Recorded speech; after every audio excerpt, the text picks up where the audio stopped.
Salve Maria Imaculada, meus amados irmãos e irmãs, eu sou Luciano Fontinelli.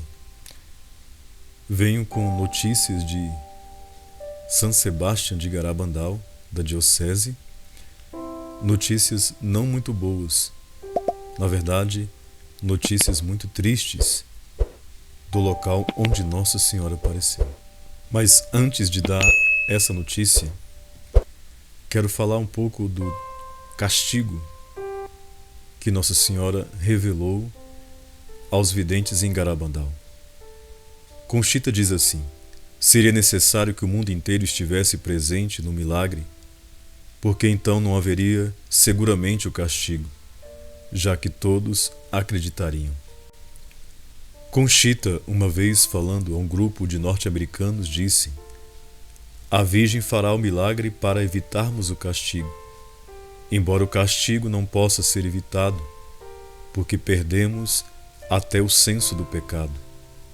Agora chegamos a um tal extremo que Deus terá de nos castigar. A palavra de Deus é muito clara em Colossenses 3:1-16. Quando Cristo, que é a vossa vida, se manifestar, então também vós vos manifestareis com Ele em glória. Mortificai, pois, os vossos membros que estão sobre a terra: a fornicação, a impureza, a paixão, desejos maus e a avareza, que é a idolatria, pelas quais vem a ira de Deus sobre os filhos da desobediência. Em Mateus 13:40-43, Jesus diz: assim, pois, como o joio é colhido e queimado no fogo, assim será no fim do mundo. O Filho do Homem enviará os seus anjos, que hão de tirar do seu reino todos os escandalosos e todos quantos praticam a iniquidade, e lançá-los na fornalha ardente, castigo eterno. Ali haverá choro e ranger de dentes. Então os justos resplandecerão como o sol no reino de seu Pai. Sobre o castigo, Jesus disse a Santa Faustina em seu diário 1588: não quero castigar a dolorida humanidade, mas desejo curá-la, estreitando-a ao meu misericordioso coração. Utilizo os castigos apenas quando isso me obrigam, e é com relutância que a minha mão empunha a espada da justiça. Antes do dia da justiça, estou a conceder o dia da misericórdia. Em 1961, em Garabandal, os videntes disseram: é preciso fazer muitos sacrifícios, muita penitência, temos que visitar o Santíssimo com frequência. Mas antes, temos que ser muito bons. Se não o fizermos, virá um castigo. O cálice está a encher-se. Se não mudamos, virá um castigo muito grande. O conteúdo do castigo foi revelado às meninas de Garabandal em 1962, com o resultado daquilo que elas viram nessa noite. As meninas davam gritos impressionantes que assustaram toda a povoação, que assistia a certa distância ao êxtase das meninas. Elas deram indicação que todos ali presentes deviam ficar a uma certa distância, de modo que não as vissem. Daquilo que foi possível ouvir, escutava-se: oh, permiti que as crianças morram antes que tudo isso aconteça. Dai tempo para que todas as pessoas possam confessar antes que isto aconteça. Espera, espera que se confessem todos. Os assistentes ali presentes começaram a pedir perdão publicamente pelos seus pecados. Um padre franciscano que se encontrava presente junto das pessoas começou a rezar em voz alta, e todos o seguiam. Quando parava, as meninas, da maneira mais angustiante que se pode imaginar, voltavam a chorar e a gritar, acalmando-se quando o povo prosseguia a oração.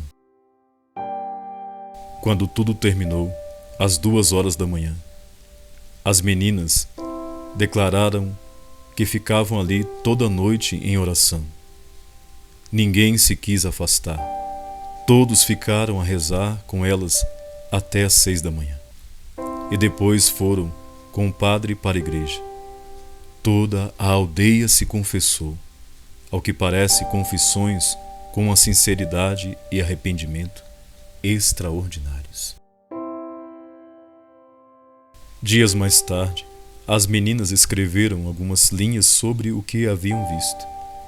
Nossa Senhora disse-nos que não esperamos o castigo e que sim esperarmos, ele virá, porque o mundo não mudou, e que já falou sobre isso por 2 vezes e não ligamos, porque o mundo está pior e por isso há que mudar muito e o mundo não mudou nada. Digo, o mundo segue igual. Que pena que não mude. Um dia virá o castigo e o castigo será muito grande se nada mudar.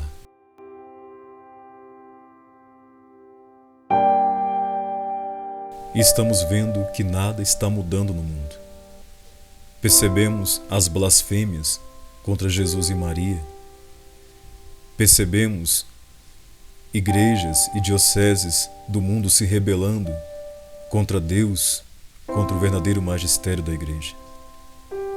E a notícia triste, também agora a diocese de São Sebastião de Garabandal, junto com as outras dioceses da Espanha, que apresentaram seus relatórios finais, e todos seguem um padrão de incompatibilidade doutrinal, moral e teológica, um verdadeiro absurdo.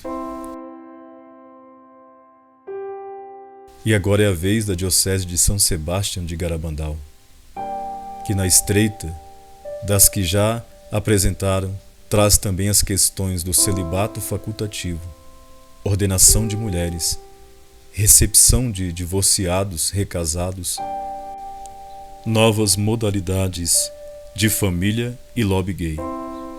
Mas essa diocese foi além em seu relatório de 14 páginas. Trouxe os temas eutanásia e Agenda 2030 da ONU. E não estamos falando de qualquer diocese, estamos falando de São Sebastião de Garabandal, onde Nossa Senhora apareceu para os videntes e deu importantes mensagens, principalmente essa do castigo. Garabandal é uma continuidade de Fátima. Preste atenção, irmãos, precisamos rezar. Nós, sim, estamos nos aproximando do castigo. Estamos nos aproximando de um grande castigo para o mundo e para a igreja. Seremos todos purificados nesse castigo. E esse documento conclui no item 7.7, rever e repensar certos aspectos da moral cristã ou questões sociais como homossexualidade, modelos familiares, divorciados, recasados e eutanásia. Como eu disse, estamos falando da Diocese de São Sebastião de Garabandal, onde Nossa Senhora apareceu e deixou uma das mensagens mais importantes, como em Fátima, para o mundo.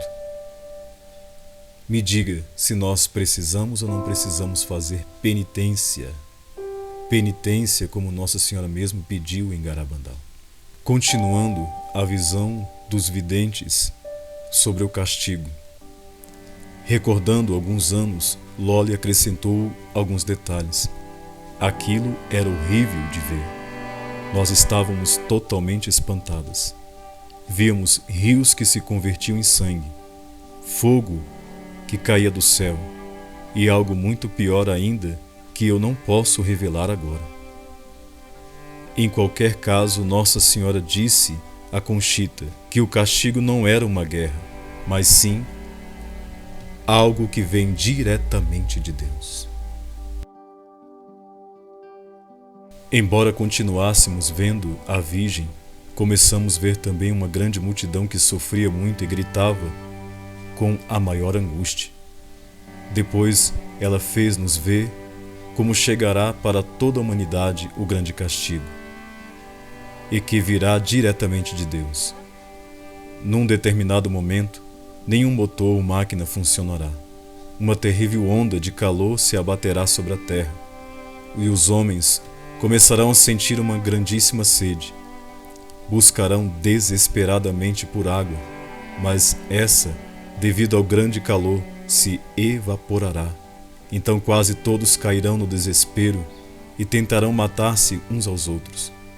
Mas a força faltar-lhes-á e cairão por terra. Será o momento para compreenderem que Deus é precisamente quem está permitindo isso. Por fim, vimos uma multidão de pessoas envoltas em chamas. Corriam a julgar-se nos mares e nos lagos. Porém, ao entrarem na água, essa parecia ferver em vez de apagar as chamas. Era como se as ativasse ainda mais. Era tão terrível que pedi à Virgem para levar consigo as nossas crianças antes de isso acontecer. Mas ela nos disse que então já serão grandes. Ou seja, podemos dizer aqui que as crianças da época de Conchita, que eram pequenas, são os adultos de hoje. Ou seja, esse castigo pode acontecer nos nossos tempos, na nossa geração. A descrição de Conchita igualmente faz referência ao fogo. Vi o castigo e posso garantir-lhes que se ele acontecer será pior do que estivéssemos envoltos pelo fogo, pior do que se estivéssemos brasas debaixo dos pés e em cima da cabeça. Precisamos rezar e fazer penitência. Rezar o nosso rosário, ficar em dia com os sacramentos, para não sermos pegos de surpresa, como a palavra de Deus que saiu da própria boca de Jesus em Lucas 17:26. Como sucedeu nos dias de Noé, assim sucederá também nos dias do Filho do Homem. Comiam, bebiam, os homens casavam-se e as mulheres eram dadas em casamento, até o dia em que Noé entrou na arca e veio o dilúvio, que os fez perecer a todos. O mesmo sucedeu nos dias de Ló. Comiam, bebiam, compravam, vendiam, plantavam e construíam. Mas no dia em que Ló saiu de Sodoma, Deus fez cair do céu uma chuva de fogo e enxofre, que os matou a todos. Assim será no dia em que o Filho do Homem se revelar.